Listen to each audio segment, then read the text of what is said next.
You are a hunter-gatherer 13,000 years ago. No supermarkets, no refrigerators, no food delivery apps.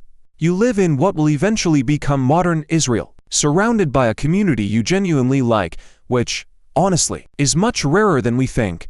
Even today, you have been walking all day, feet ache. You have zero concept of shoes costing over $100, which is, honestly, the only thing about your situation that feels like an upgrade over our modern lives. Then, someone in your tribe finds a pile of grain left, sitting in a damp stone bowl for way too long. It smells strange and looks fizzy. Something has clearly happened here. Some biological process, something totally mysterious. And for reasons defying all logic can every survival instinct a smart primate should possess, someone actually decides to drink it. Anyway, that ancestor might be the most important person to ever walk the earth, because fluke, or that one fleeting moment of purely reckless curiosity, might have set our species on a course that changed everything. Not just wild parties or tipsy ass at holiday dinners sharing way too much about their lives after to glasses.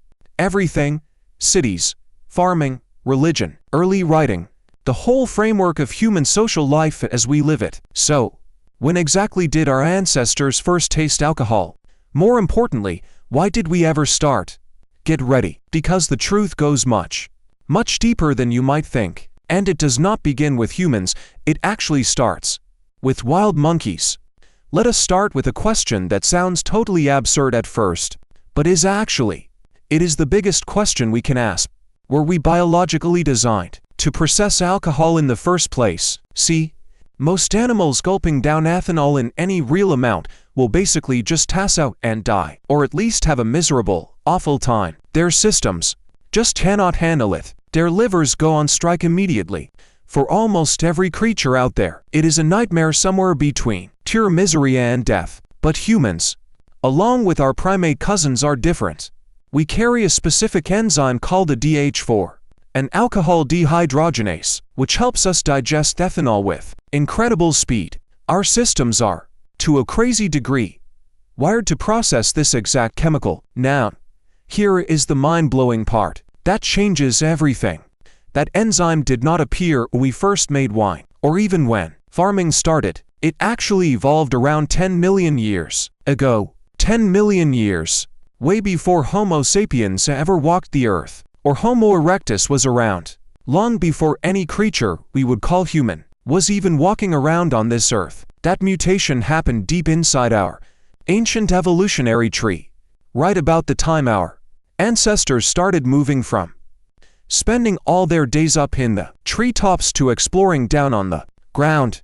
So for 10 million years, long before we ever chose to pour a drink, our biology was preparing for this connection. A biologist at UC Berkeley, Robert Dudley, spent 25 years trying to find out why, and the theory he created has the greatest name in all of scientific history. He named it the drunken monkey hypothesis. And the basic idea is beautifully simple. Our early primate ancestors loved eating fruit, just massive piles of fruit. Fruit was their main source of energy for literally millions of years. But once that fruit gets super ripe, perfectly ripe, it starts fermenting. Wild yeast floating around in the air lands on the skin of the fruit, devours the sugary juices, and creates trace amounts of alcohol. The fruit begins to smell slightly of booze. So for millions of years after that, whenever an ape tracked down some perfectly ripe fruit, they were also getting a tiny hint of alcohol. Here is the big secret. That scent of alcohol was never a warning. It was a homing beacon. It said, "This fruit is at perfectly ripe, incredibly sweet, and packed with calories." It meant, eat this quickly before it is gone. Any ape that ignored that boozy scent missed out on free energy and lost it to a rival.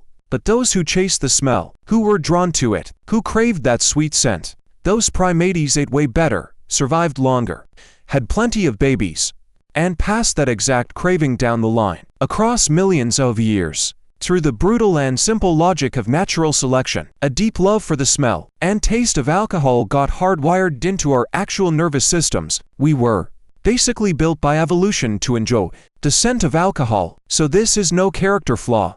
It is not some weakness. This is 10 million years of adaptation doing exactly what it's supposed to. You really can't blame yourself. See? This drunken monkey hypothesis isn't just theory. It's actually been tested. Scientists actually went to Panama to study wild, black-handed spider monkeys out there, grabbing the very fruit those animals chose to eat, and testing it for actual alcohol content. The sweet fruit they preferred usually had 1 to 2% alcohol by volume, all thanks to natural fermentation happening right inside the ripening fruit. And when researchers tested the urine of these wild monkeys, guess what? They'd found digested traces of the ethanol, solid proof that these animals weren't just the booze, that actually processing it inside them.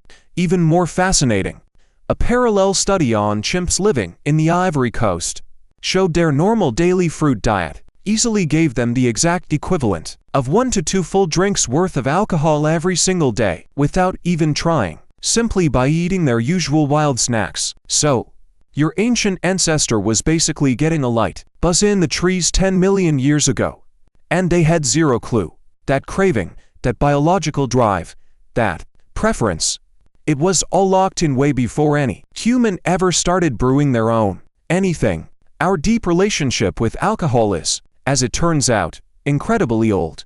Okay, so we know that our primate ancestors have been accidentally eating fermented fruit for millions of years, and we actually evolved to crave and handle it. But then, things completely changed. At some point, an early human, someone with a brain like ours, decides to stop just stumbling upon accidental, wild fermented food. Instead, they deliberately make it. Think about it. That's a massive, world-altering leap. It takes sharp observation, memory, and the curiosity to realize that something weird happened to that grain the last time it got wet, then reproducing that process on purpose.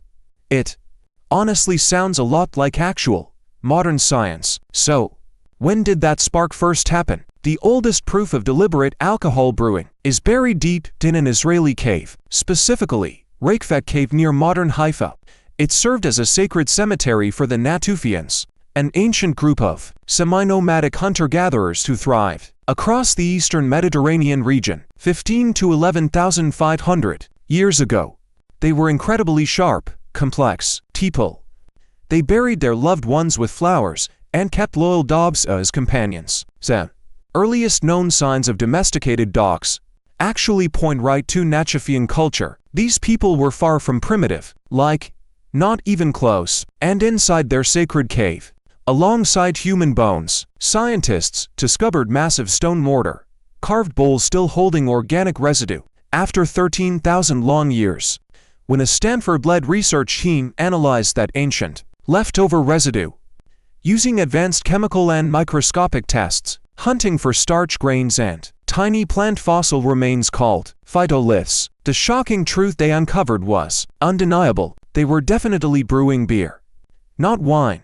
Not some accidental ferment-rich, dark beer brewed from wheat and barley, produced through a complex 3-stage process. First, they malted grain by germinating it in water, then mashing and heating it, before letting it ferment with wild airborne yeast.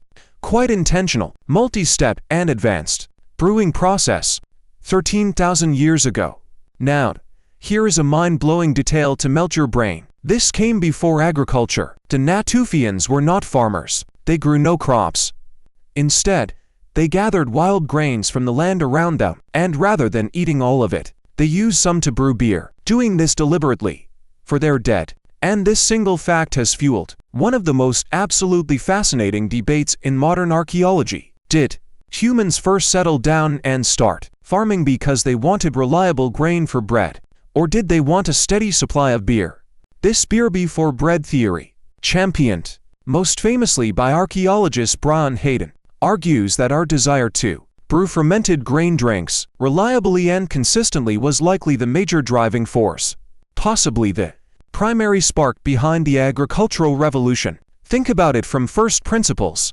Why would a hunter-gatherer, living a fairly comfortable life, moving with the seasons and chasing wild food, suddenly choose to settle in one place, till the soil, plant seeds, and wait months for them to grow? What made that tough trade-off worthwhile? Beer.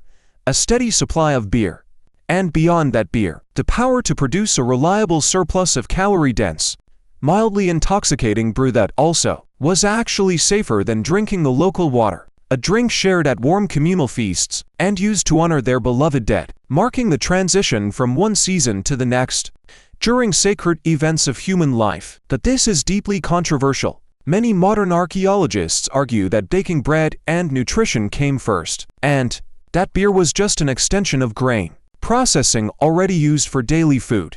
But this ancient Nachafian discovery gives the beer first theory some powerful new evidence, because here were people 13,000 years ago, before farming even existed anywhere on Earth, who were already busy brewing. Our desire to brew alcohol clearly came before organized farming. The timeline is clear, the debate is alive. Just let that sink in. The earliest deliberate alcohol brewing on Earth was not done by farmers or city builders, and not by anyone we associate with civilization. It was made by nomadic cave dwellers while honoring and burying their beloved dead. From the very start, alcohol was never just about having a fun night out. It was truly sacred. Let us move forward in time now, since after these early brewers, the ancient record begins to fill up fast, coming from multiple directions, simultaneously. Jump about 4,000 years forward to around 7,000 BCE, which sounds like forever, but is actually relatively recent when compared to everything we have discussed so far, and we land in Jiahu, a Neolithic settlement in China's Yellow River Valley. There, scientists led by molecular archaeologist Patrick McGovern of the 10 researchers recently analyzed leftover crusts inside ancient jars dug up from the site. What they found is honestly wild though. Fermented drink combining rice, honey, hawthorn fruit, and maybe some grapes. 9,000 years old.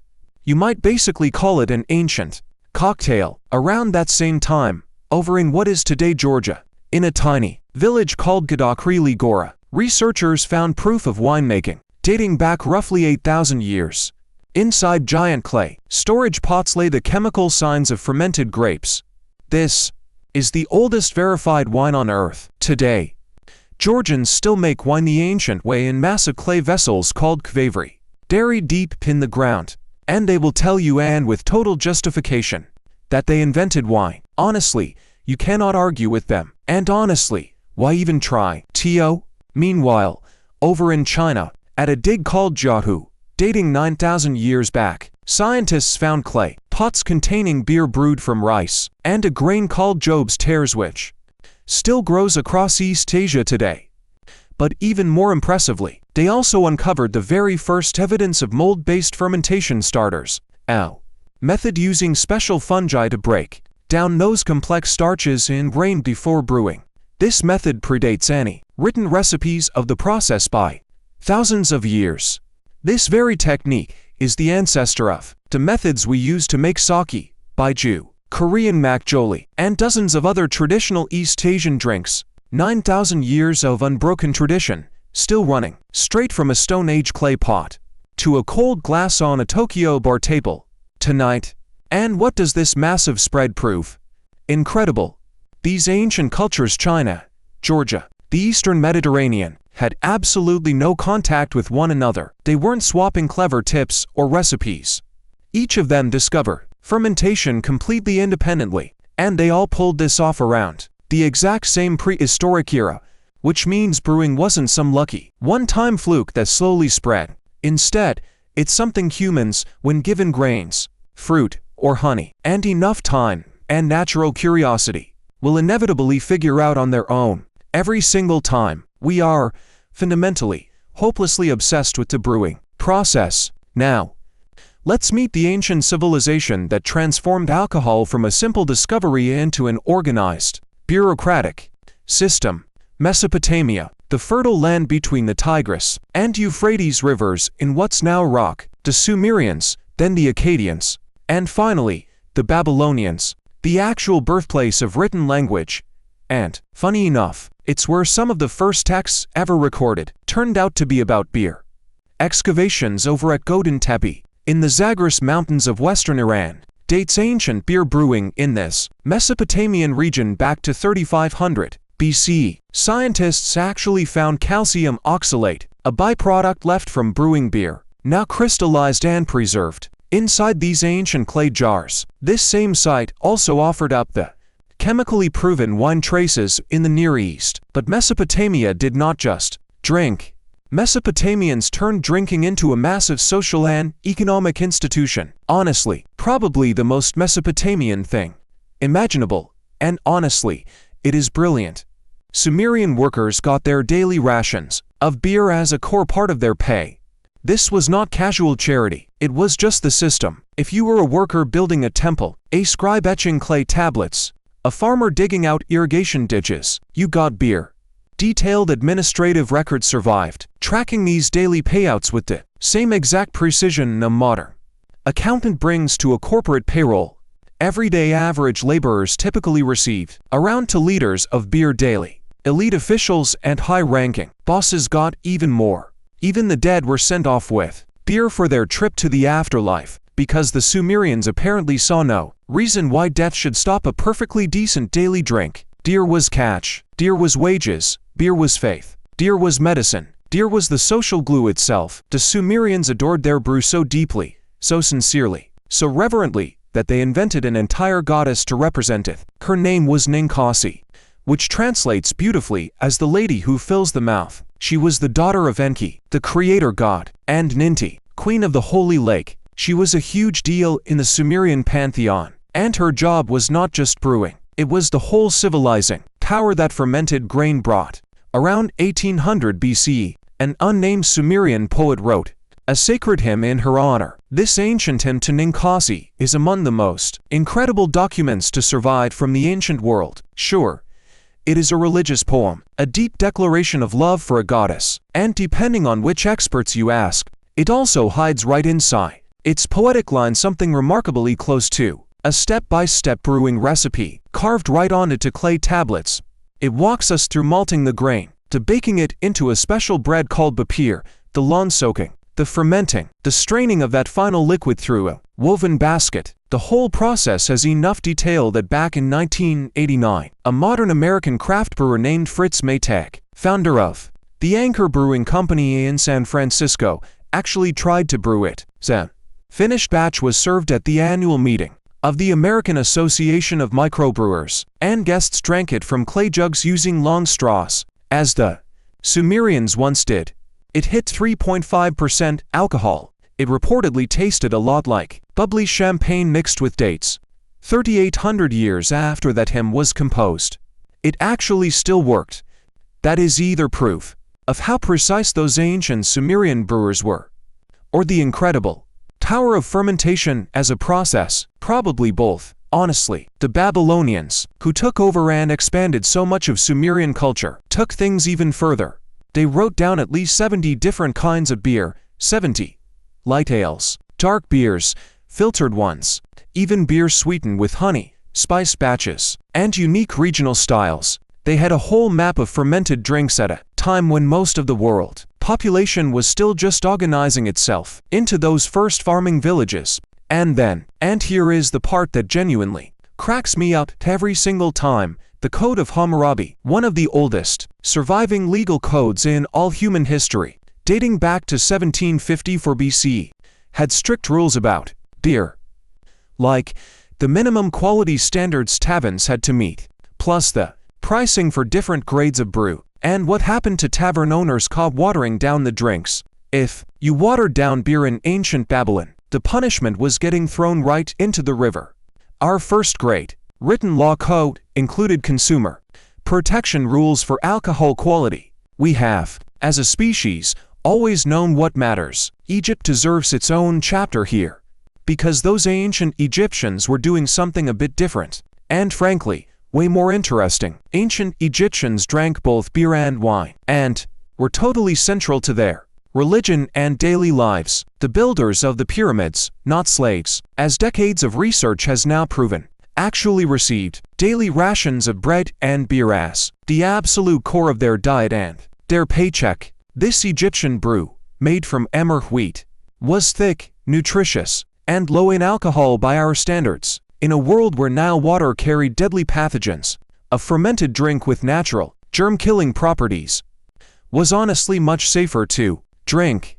Beer was, in a very real way, public health infrastructure. Wine, though, that was luxury. Wine was strictly for elites, reserved for high ceremonies and offerings placed before their gods, or sealing the tomb chambers of pharaohs. When archaeologists dig up royal Egyptian tombs, they find wine jars, sealed and labeled with more than the vintage year, but naming the vineyard of origin, and in some cases, they named the master winemaker responsible. The oldest wine labels in history, sitting in tombs sealed for 3,000 years. The Egyptians credited the invention of beer to Osiris, lord of the dead, of rebirth, and the eternal cycle of life and renewal, not as a curse, but a divine gift. In Egyptian theology, beer was one of the things that made us truly human. Alongside bread and medicine, it was a cornerstone of civilized society. And there is a common thread running through all of this, from the Natufians, to Sumer, to Egypt, to ancient China. In almost every ancient culture, in every archaeological dig where we find the earliest signs of intentional alcohol production, it is tied to ritual, to the sacred, to death and burial, to offerings and prayers, to that bridge between the world of the living and whatever comes next. The Natufians brewed beer in burial caves to honor their dead. Sumerians even dedicated an entire goddess to brewing, sharing their beer. As a central part of religious life, the Egyptians offered wine to Osiris at the border of this world. And then another. Burial sites in ancient China, 9,000 years ago, hold painted clay pots meant to hold beer for the dead. The oldest signs of brewing we can find throughout the entire span of human archaeology, across every single continent, is always deeply and fundamentally tied to the spiritual, the social, and the sacred. This is no accident. Something about a shift in consciousness, about loosening the strict grip of our daily focus with a fermented drink, has always made us feel it really matters, like a doorway, a way to step outside of our own quiet minds and connect to something way bigger than ourselves, greater. Whether you see that as spiritual, social, or just a brain trick, the pattern is undeniable. We did not invent alcohol just to help forget our stresses after a hard day of ancient farming. We found it, or rather, learned to make it, to mark the moments in life that matter most: birth, death, harvest, prayer, and the changing seasons that bind our communities together. So, when did we first start drinking alcohol? The real answer goes back an almost mind-boggling amount of time. Our biology itself, the genetic machinery that lets us process alcohol, and the natural urge that makes us hunt it down, started 10 million years ago in our primate ancestors, shared with every living ape and monkey on Earth. Our bodies were shaped by millions of. We spent ages tracking fermented forest fruit, long before anyone ever sat down and actually decided to brew a drink. The first deliberate batch, 13,000 years ago, discovered in an Israeli cave, where ancient hunter-gatherers brewed wild beer as a sacred tribute to their dead. Then, it spread through civilizations over the next few millennia, sprouting up independently in China, Georgia, and Iran, Mesopotamia, Egypt, and far beyond. After that, the story gets clearer. We find beer rations in Sumer, wine inside royal Egyptian tombs, hymns praising brewing goddesses, and laws keeping tavern pours clean and honest, building an unbroken chain of fermentation, linking a dusty Neolithic pot straight to every modern bar, winery, brewery, and kitchen on the planet today. Next time someone hands you a cold drink, pause and think about the sheer history behind what you're holding. That glass connects you directly through an unbroken thread of human curiosity, of shared rituals, survival, and community, stretching back to a lonely gatherer inside a cave 13,000 years ago, trying some strange, bubbling liquid and realizing, against all odds, that it tasted good. And behind that lies 10 million years of forest primates eagerly chasing the scent of something sweet and fermenting, deciding every single time to go investigate. We didn't just stumble into drinking by accident, we grew toward it, just like plants seeking sunlight. Alright, I'm off now to get absolutely drunk. In the meantime, click on that next video. Seriously, just click it. See you soon.